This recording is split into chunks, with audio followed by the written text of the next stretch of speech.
সুপ্রিয় দর্শক, আসসালামু আলাইকুম। আবারও চলে আসলাম স্পেশাল একটি রেসিপি নিয়ে, চিকেন বিরিয়ানি। আশা করছি ভালো লাগবে আপনাদের। চলুন তাহলে আমরা শুরু করি আজকের রেসিপি, চিকেন বিরিয়ানি।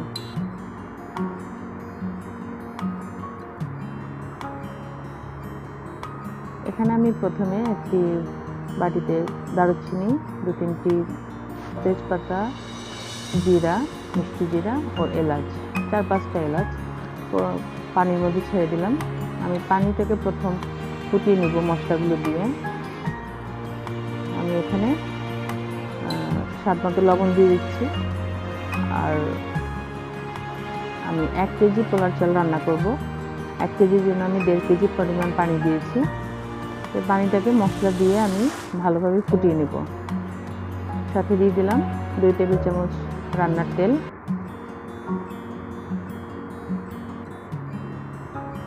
পানিটি বলক আসা পর্যন্ত অপেক্ষা করব। সাথে দিয়ে দিচ্ছি 1 টেবিল চামচ রসুন বাটা, 1 টেবিল চামচ আদা বাটা। এখন আমি পানিটা ভালোভাবে নেড়ে দিচ্ছি। পানিটা ভালোভাবে ফুটে আসা পর্যন্ত অপেক্ষা করছি। পানিটা ফুটে আসলে আমরা চালগুলো ঢেলে দেব। চালটা ধুয়ে পানি ছড়িয়ে রেখেছি। পানিটা বলক আসা পর্যন্ত অপেক্ষা করছি। পানি বলক এসে গিয়েছে, আমরা এখন চালটা ঢেলে দেব।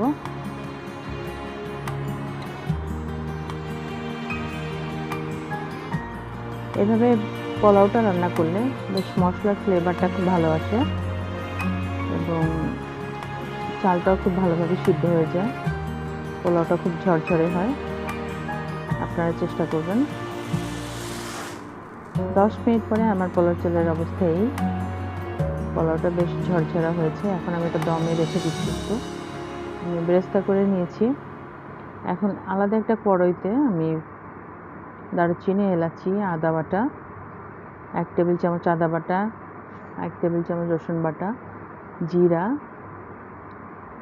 পেঁয়াজ দিয়ে দিয়েছি কিছু। এখন মশলাগুলো ভালোভাবে কষিয়ে নেব।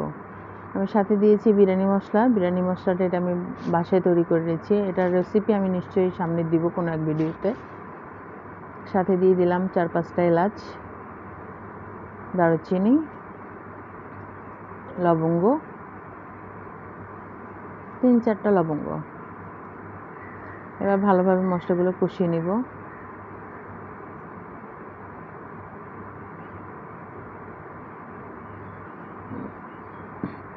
স্বাদ অনুযায়ী লবণ দিচ্ছি।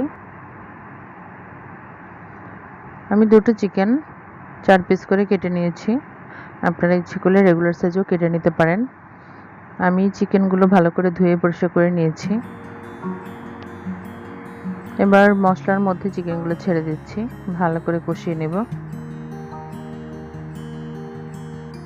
একটু ভাজা ভাজা করে রান্না করছি। ভালো করে কষিয়ে নিচ্ছি মশলার মধ্যে।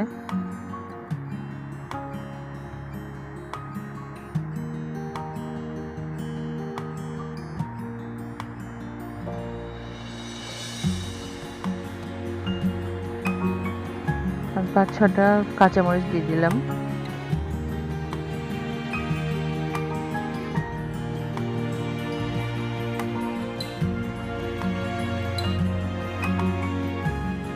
আমি কিছুক্ষণ কষিয়ে নিচ্ছি। কিছু কিশমিশ দিয়ে দিলাম। এবার একটু ঝোল দিয়ে ভালো করে রান্না করে নিচ্ছি। উপর দিয়ে ব্রেস্তা ছিটিয়ে দিয়েছি। ব্রেস্তাগুলো দিলে চিকেনের মধ্যে একটা ভালো ফ্লেভার আসে।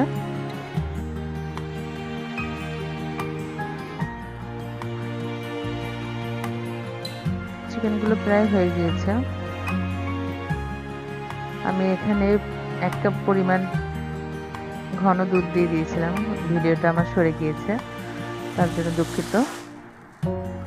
চিকেনগুলো হয়ে গেছে। আমি রাইসের মধ্যে এখন চিকেনগুলো এবং যে ঝোল ছিল এটা সহ আমি পোলাওর মধ্যে ছেড়ে দিব।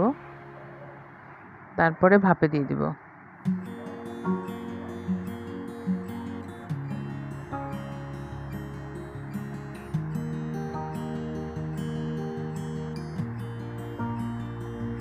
আমি চারদিক থেকে ঝোলগুলো ছড়িয়ে দিচ্ছি, জানি সমস্ত পোলাওর গায়ে লেগে যায়।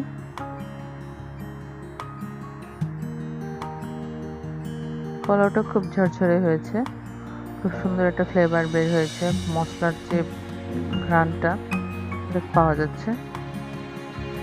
আপনারা ট্রাই করবেন।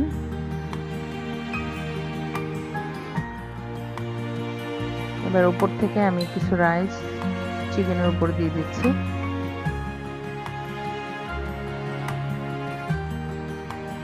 চিকেনটাকে ঢেকে দিচ্ছি, তারপরে আমি এটাকে দমে দিব আধা ঘন্টার জন্য।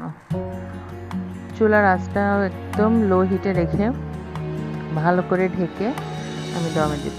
পোলাওর উপরে আমি বেশ অনেক কিছু বেরেস্তা দিয়ে দিলাম।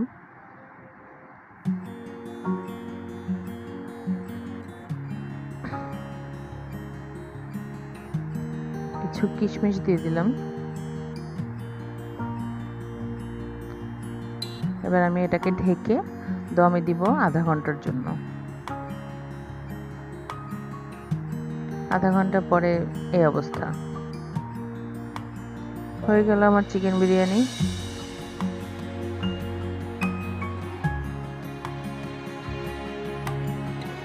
আপনারা অবশ্যই বাসায় ট্রাই করবেন। অনেকেই চিকেন বিরিয়ানি পারে, তবে আমি আমার মতো করে রান্না করেছি।